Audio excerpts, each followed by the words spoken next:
Hungarian Prime Minister Orban said that Ukraine has no chance of defeating Russia. Hungarian Prime Minister Viktor Orban called the idea that Ukraine is gaining the upper hand in the conflict a lie in the West, and said that it is impossible to defeat Russia. In an interview with American TV journalist Tucker Carlson, he said that without Western help, Ukrainians are uncompetitive, and therefore the United States holds the keys to peace in the region.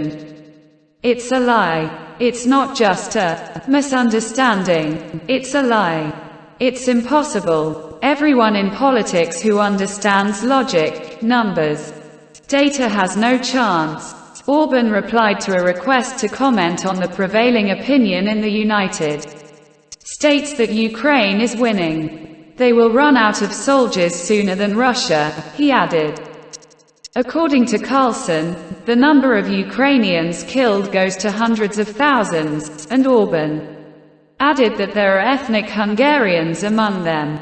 An attempt by any Western country to send its soldiers to Ukraine would mean a direct war between the West and Russia.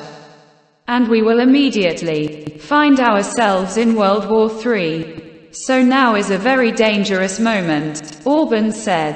The Russians, according to the Prime Minister, will not surrender their leader, will keep the country from disintegrating and defend it, invest more money and produce more weapons than their opponents.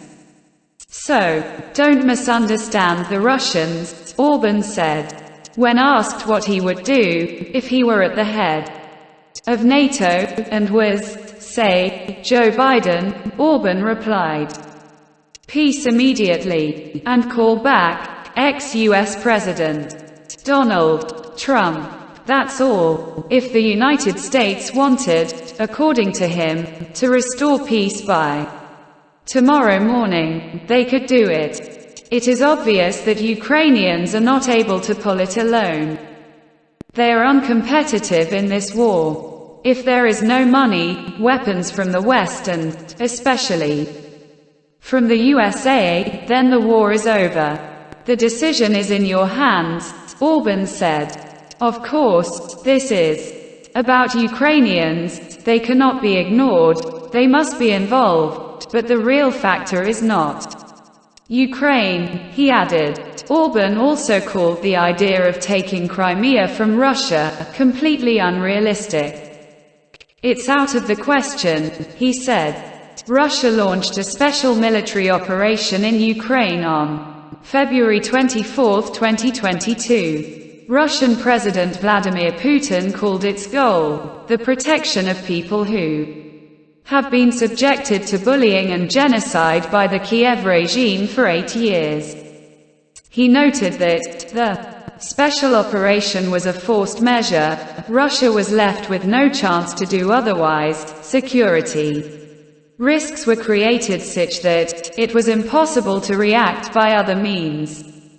According to him, Russia has been trying to negotiate with NATO on the principles of security in Europe for 30 years, but in response it has faced either cynical deception and lies, or attempts of pressure and blackmail. While the alliance, despite Moscow's protests, is steadily expanding and approaching the borders of the Russian Federation.